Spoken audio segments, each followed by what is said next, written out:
71. Census.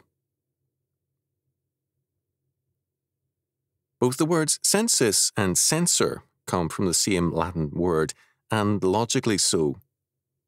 The word census meant, in Rome, to register adult males and their property for the purposes of military service, taxation, and the determination of political status. A census was a valuation of the assets of the state, the presupposition being that the state is the owner of all. A censor or censorship also involves a valuation, in this case of certain activities or publications. Over the centuries, various states have, without exception, censored certain actions, activities and publications for the general welfare as lords over society. A common and generally accepted form of censorship is the denial of freedom to any man to shout "fire" in a crowded theatre. State censorship implies at least two powers and rights on the part of the state. First, state censorship means that the state is the determiner of the common good as the sovereign over all its subjects or citizens. Second, state censorship as a sovereign power and right means that the power to determine the good or evil of things subject to censorship rests in the state as an inherent factor. A census is an enumeration found in antiquity, in Egypt and elsewhere.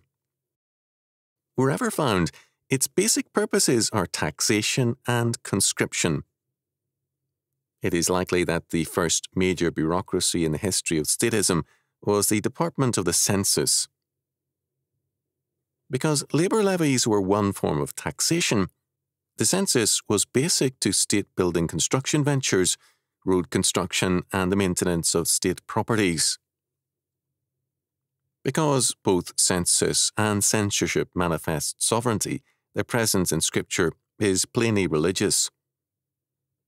God alone, by his law, has the power to censor man and to limit his activities.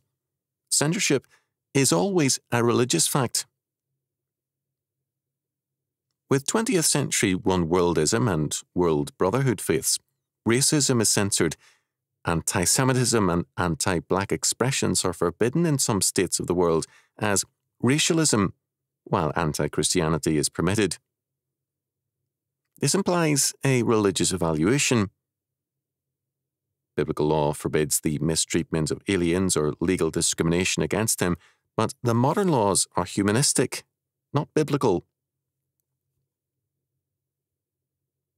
With respect to a census and the Bible, we find that God ordered a census after the Mount Sinai deliverance of his law. The total number of males over 20 was 603,550, Exodus chapter 38, verse 26. The purpose was taxation in terms of God's law in Exodus chapter 30, verses 11 to 16, for the civil ordering of Israel. Some years later, prior to their entry into the Promised Land, another census was ordered by God, Numbers chapter 26, verses 1 following. On this occasion, again with adult male Levites numbered separately, the total number of all other adult males was 601,730, Numbers chapter 26, verse 51. Another census is recorded in the Old Testament in 2 Samuel chapter 24 and 1 Chronicles chapter 21. This census angered God. It was motivated by David's sense of proud and royal ownership over Israel. We are told that Satan was behind David's arrogance, and God, in anger against Israel, moved David to go ahead with the plan in order to judge both David and Israel. Centuries later, under Roman rule, Cyrenius was sent by Caesar to tax Syria and Judea. Compare Luke chapter 2, verses 1 to 3. According to Josephus, moreover, Cyrenius came himself into Judea, which was now added to the province of Syria, to take an account of their substance, and to dispose of Archelaus's money. But the Jews, Although at the beginning they took the report of a taxation heinously, yet did they leave off any further opposition to it by the persuasion of Joazar, who was the son of Buthius, and high priest. So they, being over-persuaded by Joazar's words, gave an account of their estates without any dispute about it. Yet there was one Judas, a Golonite of a city whose name was Gamala, who, taking with him Sadok, a Pharisee, became zealous to draw them to a revolt, who both said that this taxation was no better than an introduction to slavery, and exhorted the nation to assert their liberty, as if they could procure them happiness and security for what they possessed, and an assured enjoyment of a still greater good, which was that of the honour and glory they would thereby acquire for magnanimity.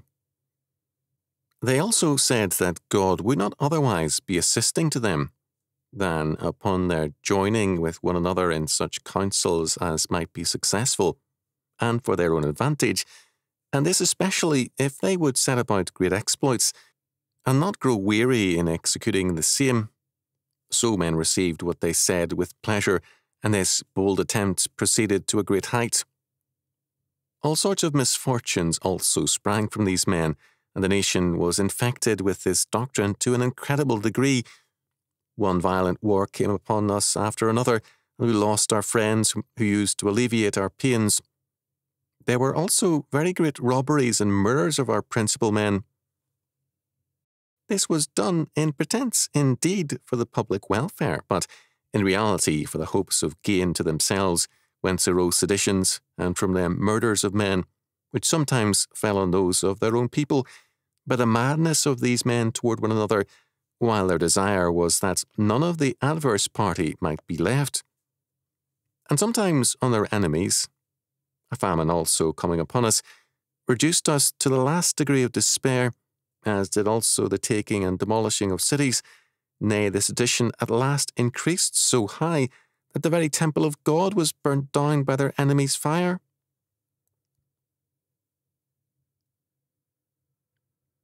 Judea's folly had led to Roman rule and control. Instead of returning to a faith and character that would result in freedom, a number of men chose revolution. The census provided them with the opportunity. The revolutionists were right in relating the census to slavery, but wrong in assuming that their violence was a cure for their bondage. As Fujita rightly observed, to the Jews, assessment was tantamount to ownership, and hence Judas and his followers resisted the census. Their standard was, no Lord but God. There was no reason to assume that Joseph believed any differently when the decree from Caesar Augustus went out. As a descendant of David and as a believer, he knew what a census meant, yet he complied because his hope was not in revolution, but in God's salvation. A census and an assessment by the state was and is an assertion of ultimate and essential ownership. However, our Lord condemns a like inventory in terms of personal assertions of ultimacy and ownership. In the parable of the rich fool who inventoried his assets in order to plan his future apart from God, our Lord says, But God said unto him, Thou fool, this night thy soul shall be required of thee. Then whose shall those things be which thou hast provided? So is he that layeth up treasure for himself, and is not rich toward God. Luke chapter 12, verses 20 and 21. The commandment to take no thought for the morrow, Matthew chapter 6, verse 34, Luke chapter 12, verses 22 to 30, is not a requirement that we be improvident, but that our providence be God-centered, because we're God's property. Matthew chapter 6, verse 33, Luke chapter 12, verses 30 and 31. A census is very much a part of the life of the modern state.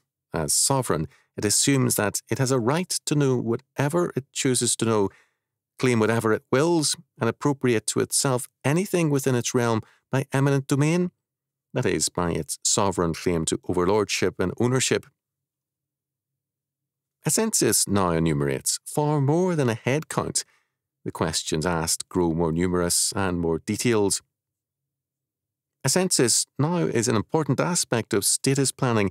Its purpose is the welfare of the people as determined by the state. The Bible does not condemn a census as such, but only a non-religious motivation in census-taking. Prior to World War II, a very important part of the United States Census was the enumeration of all Christian churches, a report on their doctrines, membership requirements, and more. Since then, this has been dropped, and a more detailed enumeration of property has replaced it. A census is a religious fact, and the modern census is humanistic and statist. It is an instrument, as in ancient Egypt, Rome, and other tyrannies, for the general purposes of taxation and control for the governance of man by the state. It is not surprising that, as the details of the census have grown in the United States since World War II, so too has the uneasiness and distrust of the people.